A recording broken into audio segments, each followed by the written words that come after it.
우리 아이는 덩치도 크고 운동도 참 잘해요. 집에서는 말도 잘하고 누구보다 활발한 대장군인데 이상하게 밖에만 나가면 친구들이 괴롭혀도 대응 한번 못하고 울기만 하네요. 도대체 무엇이 문제일까요? 사실 이것은 아이의 신체 조건이나 지능의 문제가 아닙니다.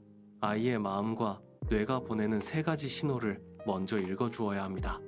아이가 밖에서 소심해지는 이유는 첫째는 몸놀림이 빠르거나 목소리가 큰 아이들에 비해 소심한 아이는 마치 성능이 아주 좋은 최신형 컴퓨터를 켠 것과 같아요.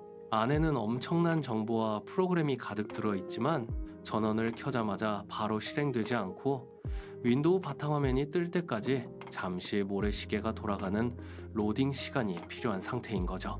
아이가 스스로 안전하다는 판단을 내리고 시스템을 연결할 때까지 부모님은 안정적인 전원 공급 장치가 되어 묵묵히 곁을 지켜주셔야 합니다. 둘째는 마음이 여린 아이들은 낯선 환경이나 기가 센 친구를 만나면 자신도 모르게 마음속에 먼지가 쌓이곤 해요. 나는 왜 친구보다 작지? 내가 못나서 맞는 게 당연해라는 무력감이 아이를 짓누르는 거죠. 스스로를 믿는 확신이라는 등불이 잠시 꺼져 있다 보니 어두운 밤에 밖으로 나가는 것이 두렵고 위축될 수밖에 없었던 거예요. 셋째는 평소 친구와 싸우면 안 돼. 무조건 양보하고 착하게 지내야 해 라는 말을 많이 듣고 자란 아이들은 정당한 방어조차 나쁜 행동이라고 오해하곤 합니다. 친구가 발로 차도 싸우면 엄마한테 혼날 텐데 폭력은 나쁜 건데 라는 도덕적인 굴레에 갇혀버리는 거죠. 아이는 나쁜 친구로부터 자신을 지키고 싶었지만 어깨에 메고 있는 착한 아이라는 무거운 가방 때문에 차마 손을 뻗지 못했던 것이랍니다. 오늘부터 아이의 가장 든든한 조력자가 되어주세요.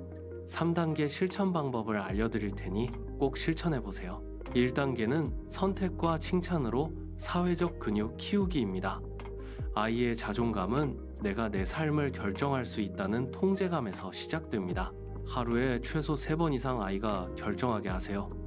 오늘 간식은 사과 먹을래? 바나나 먹을래? 공원 갈 때 파란 운동화 신을래? 하얀 운동화 신을래? 결과보다 아이의 의지와 노력을 구체적으로 칭찬하세요.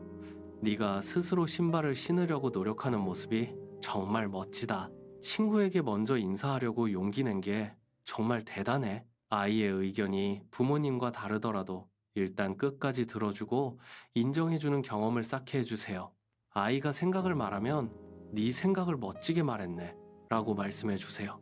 이것이 자존감의 기초공사가 됩니다. 2단계는 어둠놀이로 담력 키우기입니다. 소심한 아이들은 모르는 것이나 통제할 수 없는 상황에 공포를 느낍니다. 이를 놀이로 바꿔주세요. 집안 불을 끄고 손전등 하나만 들고 엄마와 함께 거실에 숨겨둔 인형을 찾아오는 놀이를 하세요. 어둠이 무서운 것이 아니라 놀이의 배경임을 인지하게 해주세요. 저녁 식사 후 부모님과 손을 잡고 동네를 한 바퀴 돌며 밤에만 들리는 소리 찾아보기와 같은 미션을 수행하세요. 7세 전후라면 아이만의 아늑한 공간을 만들어주세요. 처음에는 옆에서 책을 읽어주다가 점점 거리를 두는 방식으로 스스로 잠드는 성취감을 맛보게 해주세요. 초등 입학 전에는 독립수면이 되도록 도와주세요. 3단계는 역할극과 몸쓰기로 실전 대응 익히기입니다. 머리로 아는 대응법은 위급한 순간에 나오지 않습니다. 몸이 기억하게 해야 합니다. 엄마가 장난치듯 물건을 뺏으려 하거나 살짝 밀 때 아이가 상대의 눈을 똑바로 보고 손바닥을 펴서 안 돼! 하지마! 싫어! 라고 크게 외치면 엄마는 즉시 우와 정말 단호해서 깜짝 놀랐어 라며 칭찬해주는 상황극 연습을 해보세요. 태권도, 합기도, 유도 같은 운동을 추천합니다.